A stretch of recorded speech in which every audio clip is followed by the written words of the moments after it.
Those are very steep steps for a 167-year-old man to take.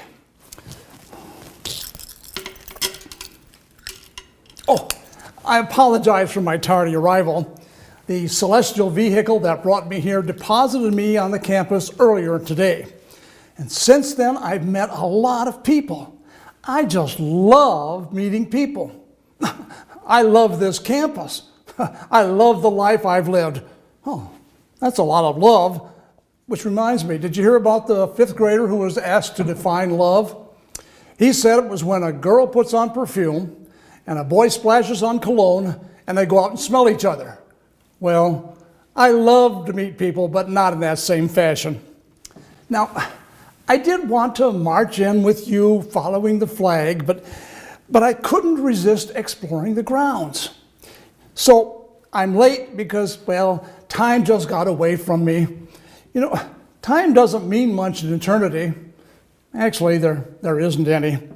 Well, speaking of time, over the past 125 years, there have been some great changes here. Only one building survives that I recognize, but it's not quite the way it was then as it is now. No longer a library. You know, I witnessed the opening of Bullock Jones in 1906. It's the only thing that didn't change completely since 1890. 1890. A far distant past, but you see, for a very long time, the people of Iowa Falls have been interested in higher education. Well, speaking of education, that reminds me, I met a newcomer from 1975. Don't know what it took for him so long to get up there, but he interested me because he was an educator. He spoke several languages, French, German, Italian, Spanish, studied in Rome, and wrote it and taught at the university level. Well, however, he's probably best known as the author of books and plays. He authored The Matchmaker, which was later turned into the musical Hello, Dolly. Right now you're saying, I know who that guy is, right? I know his name. Well, his name, Thornton Wilder. Now, how many of you recognize his name? Hold up your hands. Don't be afraid of your literary knowledge showing. Oh, well. How many know the bridges of San Luis Rey or the skin of our teeth? Raise your hands. Well, he wrote them. A Pulitzer Prize winner. How many of you know The Great Gatsby? Well, he didn't write them, but I just wanted to know if you knew it. Okay. Anyway, Wilder, nice fella, nice fella. We talked and I learned a lot about him. Born in Wisconsin, so he and I have something in common. He became such a good angel that we made him a trustee. Now, all trustees are angels, don't you agree? Oh, by the way, looking at your current board of trustees, I think maybe I nominated one of them. Well, probably not. Okay, well, back to Wilder. I especially liked his play, Our Town. In it, how many of you know, oh, never mind. I especially liked the play, and if you recall, its characters were living up there, and they were allowed to return to Earth in one day. Well, such a policy was news to me. Where have I been that I didn't know about that policy if it was true? Well, when I found out, I jumped at the chance to return to this special place at this special time, the 125th anniversary and your graduation.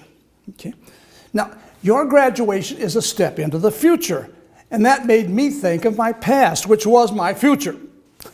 Only 14 in 1863, I became a drummer boy with the 24th Wisconsin Infantry, Grand Army of the Republic.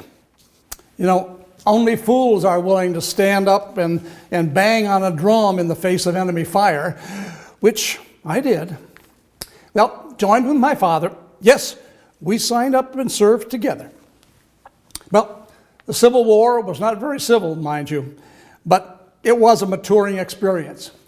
And after the war, my family migrated west to a small town on the Iowa River. Yes, we both made it through hostilities. Father bought a livery stable, and I naturally became a driver by day and a guard by night. Unpaid, mind you. But like you, I was ambitious and so started my own business. I dealt in potatoes, prairie chickens, furs, land. In 1872, I became a land agent for the railroad and a husband. Eventually, I owned a land company with offices in Boston and in Chicago.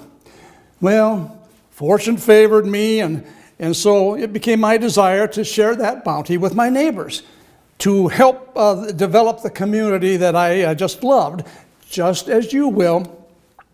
Now, some people didn't think much of my first effort. They said, "Build a hospital? Why would anyone want to build a place for people to die?"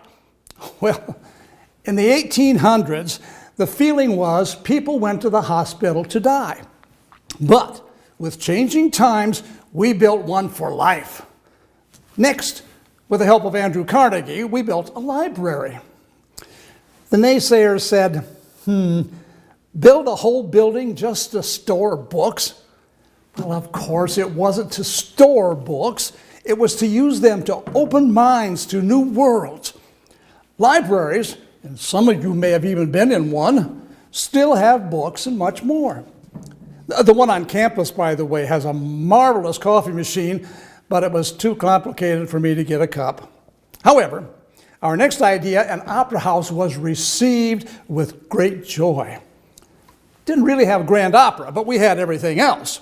We packed them in at the Metropolitan, which still, by the way, stands. Finally, we dreamed and planned a college. A splendid idea, a fine idea, a daring idea, my favorite idea. It was a new day that started 125 years ago, and I was asked to speak at the dedication of this college. Well, maybe some of you were there. Well, probably not. In preparation, I jotted down a few notes representing my aspirations for this college. That has my name, but business interfered and prevented my appearance, much to my regret. Even so, I have the original true copy of those remarks, which I would like to read. Distinguished guests, as we dedicate Ellsworth College, I share with you my ideas, and I want Ellsworth College to be a friendly place that looks towards the future rather than the past. I believe that people learn best if they feel good about themselves. Thus, it should be part of the mission to help students develop self-confidence and pride. It's also my belief that most people want to improve the quality of their lives. I have believed further that it is never too late to learn something new. Our students, who will come from all over rural Iowa and beyond, will make Ellsworth College an exciting place. Some will be products of a rural heritage which values hard work, honesty, integrity, perseverance, and respect for others. Add to this new cultures and ideas, all to ferment and grow together. I see the college as contributing to the cultural life and providing needed services to Iowa, the nation, and the world. But even as we built this college, some said, book learning doesn't make people practical, and it gives them a lot of foolish ideas. Well, they said that in the play Our Town, set in 1904. They said it to a young man who wanted to go to college to learn to be a better farmer while dreaming of a baseball career. They told him, just farm the way your daddy did. That's good enough. Well, dreams are good, but the fella never got to college, and he never made the major leagues. But I say to you, think and plan and dream, and then do something about it. While you're at it, enjoy yourself. Welcome each morning as a new opportunity. Approach nightfall with anticipation, knowing tomorrow is a new day, a new opportunity. Now, through the years, you won't stay the same, and neither will Ellsworth College. Just look at its history to see the change. It has grown, been tested by time, circumstances, and adversities. During World War II, when money was scarce, it almost closed.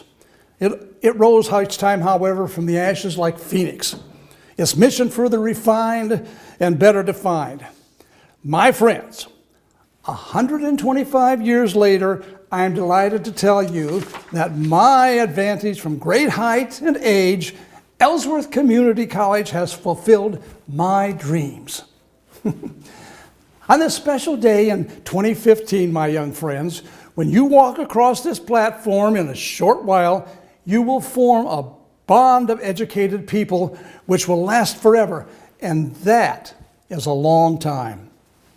You have made friends and have experiences to cherish. I can tell you, each and every one of you will have some exciting times in store. Life doesn't stop here. It's up to you to continue learning. After all, the more knowledge you gain, the more interesting and enjoyable is life. You know, learning can be hard work, but at the same time, it is enjoyable work. You've been given a foundation, provided with a great deal of information. Use it. Well, speaking of information, that reminds me of a former driver's education instructor I met. Surprisingly, he had a long life. He told a student driver approaching a turn, "Use your turn signal," the instructor informed the driver. "No one is coming," the student said. The instructor, "It doesn't matter. The information might help those behind you." Chastened, the student turned around to the students in the back seat and said, "I'm turning right up ahead." The world abounds in information, but it is up to you to make the best use of it. You have been given 2 years of instruction, and all of us want your lives to be both meaningful and rewarding. You must have the courage to recognize the challenges and put forth the effort required, and risk the uncertainties of change. You can make contributions just as previous students have. Why, through the years, Ellsworth has served the world through its graduates, as we expect the same of you. Follow their examples. In April 1917, students set out to make the world safe for democracy. Later, a graduate became the head of the vocal department at the University of Wisconsin. In 1940, we formed the Ellsworth Air Force. And don't forget that statue that's just south of Cruz, Maine. You know, a former student became a 2-star general. And others have gone on to bring credit to the profession and therefore to the college. So it gives me great pride that you graduates are dreamers as well as servers. You don't have to become famous. If each of you becomes a solid citizen, building a family and community, we will be proud of you. And so, graduates of the class of 2015, your professors and parents join me in turning over to you the burdens and joys of life's opportunity. Oh my. Well, time is slipping away. What a great way for me to spend my one allotted day here. But as another good friend of mine from, well, you know, Mark Twain. See, how many of you know oh, never mind.